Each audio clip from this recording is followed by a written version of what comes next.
Salam pemirsa, hari ini kami akan sajikan ulasan tentang Yuan Hongping membahas soal hubungan Xi Jinping, Li Keqiang, dan 3 krisis besar yang dihadapi Xi Jinping. Baru-baru ini, ada desas-desus yang cukup santer tersebar di internet menyebutkan bahwa Xi Jinping bersedia menyerahkan kedudukannya kepada Li Keqiang.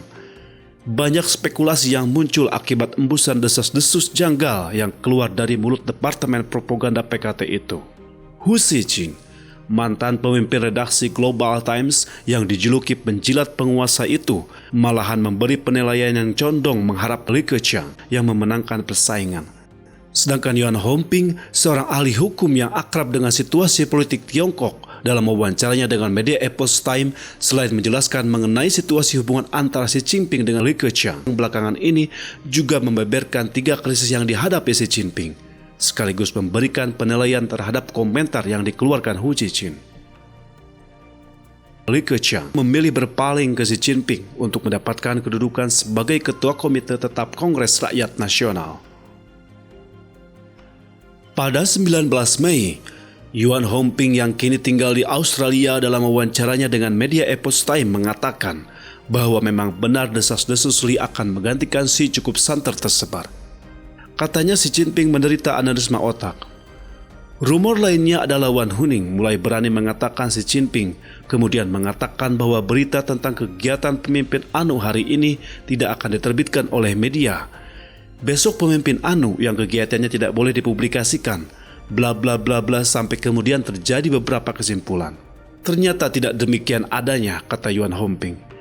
Memang benar ada pihak yang menentang Xi Jinping yang dengan sengaja menggantungkan harapan melalui Li Keqiang yang tahun depan akan pensiun.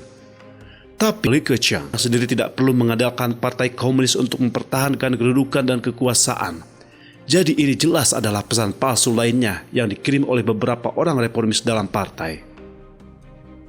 Yuan Hongping mengungkapkan bahwa berita yang ia peroleh adalah Li Keqiang telah berpaling ke Xi Jinping. Dia bersedia mendukung pemerintah seumur hidup Xi Jinping melalui Kongres Nasional ke-20 nanti. Dan sebagai ganjaran yang diberikan Xi Jinping, Li Keqiang dapat tetap berada dalam Politbiro Pusat PKT dan menduduki kursi Ketua Komite Tetap Kongres Rakyat Nasional. Sedangkan Wang Yang mungkin diangkat menjadi Perdana Menteri Dewan Negara menggantikan kedudukan Li Keqiang. Ini adalah kesimpulan awal yang dapat dipetik dari konflik internal partai. Jadi dalam situasi demikian, orang-orang seperti Li Keqiang dan Wang Yang bukanlah kandidat yang diplotkan untuk menggantikan Xi Jinping. Situasi dalam PKT saat ini adalah bahwa Xi Jinping telah berhasil membentuk sebuah rangkaian logika politik kediktatoran yang terpusat pada individu melalui kekuasaan yang digamnya selama hampir 10 tahun untuk membersihkan oposisi dalam partai yang menghalanginya. Yuan Hongping percaya bahwa desas-desus tentang Xi Jinping akan tergantikan oleh Li Keqiang melalui Kongres Nasional ke-20 nanti itu hanya akan membuat masyarakat hidup dalam ilusi. Tetapi sama sekali tidak ada faedahnya terhadap gerakan melawan tirani PKT di Tiongkok. Yuan Hongping percaya bahwa Tiongkok di masa mendatang akan menghadapi 2 situasi. Satu adalah kudeta yang dilakukan oleh orang-orang dalam sistem yang masih memiliki kesadaran politik. Situasi kedua adalah pecahnya pemberontakan nasional seperti yang pernah terjadi di lapangan Tiananmen pada 4 Juni 1989. Hanya 2 situasi ini yang dapat menghancurkan tirani PKT, kata Yuan. 3 krisis yang dihadapi Xi Jinping sendiri. Yuan Hongping mengatakan bahwa Xi Jinping sendiri tentu juga berada dalam krisis besar, terutama dalam beberapa aspek. Aspek pertama adalah Xi Jinping ingin kembali ke sistem kapitalisme monopoli negara yang pernah dipraktikkan oleh Mao Zedong di zamannya. Oleh karena itu, ia benar-benar telah menghancurkan sistem modal dan ekonomi pasar kuat yang telah berlangsung selama hampir 30 tahun di Tiongkok yang dibangun sejak era Deng Xiaoping. Tetapi sistem ekonomi baru yang disebutkan dan dipraktikkan oleh Xi Jinping itu sesungguhnya adalah sistem ekonomi terencana, sangat kuno yang terbukti gagal memakmurkan rakyat. Oleh karena itu, ekonomi Tiongkok sekarang mengalami penurunan yang drastis. Salah satu manifest utama dari penurunan drastis juga merupakan bahaya utama yang dihadapi tirani PKT, yakni gelombang pengangguran telah datang menghempas. Ini adalah indikator utama dari krisis ekonomi Tiongkok pemerintahan Xi Jinping. Yang kedua adalah krisis politik.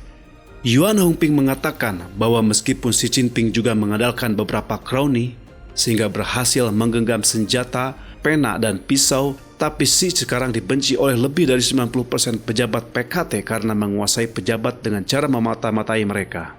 Ketiga, krisis sosial yang memuncaknya keluhan masyarakat. Apalagi kali ini ada puluhan kota penting di Tiongkok, termasuk Shanghai yang dipaksa menjalani lockdown ketat dengan alasan untuk mencegah penyebaran epidemi. Apakah Hu Zizhen mengomentari perubahan situasi di Zhongnanhai? Bahkan kejanggalan juga muncul pada 2 hari penerbitan surat kabar corong Partai Komunis Tiongkok Renmin Rebo pada 17 dan 18 Mei. Surat kabar tersebut sama sekali tidak memuat berita tentang Xi Jinping, tetapi yang muncul adalah kegiatan Li Keqiang, Wang Yang, dan Li Zenshu. Hu Zizhen, mantan pemimpin redaksi Global Times, justru memberikan komentarnya di Weibo yang memicu spekulasi tentang kepanjangan dari persaingan untuk merebut kekuasaan tertinggi di internal Zhongnanhai. Hu Zizhen menuliskan demikian, "Ini adalah sinyal yang sangat penting. Ikuti terus sinyal ini. Tinggalkan bimbang dan ragu untuk merangkul peluang baru ini." Yuan Hongping mengatakan bahwa Hu Zizhen dijuluki penjilat saat ini hanya sebagai seorang pecundang dalam persaingan jabatan resmi. Ia telah kehilangan posisi pemimpin redaksi di media Global Times. Karena itu lumrah saja jika ia merasa tidak puas lalu mengeluarkan suara atau tulisan demi kepentingannya. Yuan Hongping mengatakan, dia hanya seorang kader tingkat biro kota. Bagaimana mungkin dia bisa memahami dinamika di tingkat tertinggi dalam PKT? Sejak Hu Zizhen menyerahkan jabatannya sebagai pemimpin redaksi, tindakan dan ucapannya sudah tidak memiliki makna politik. Cukup sekian dulu topik kita hari ini. Terima kasih atas perhatiannya.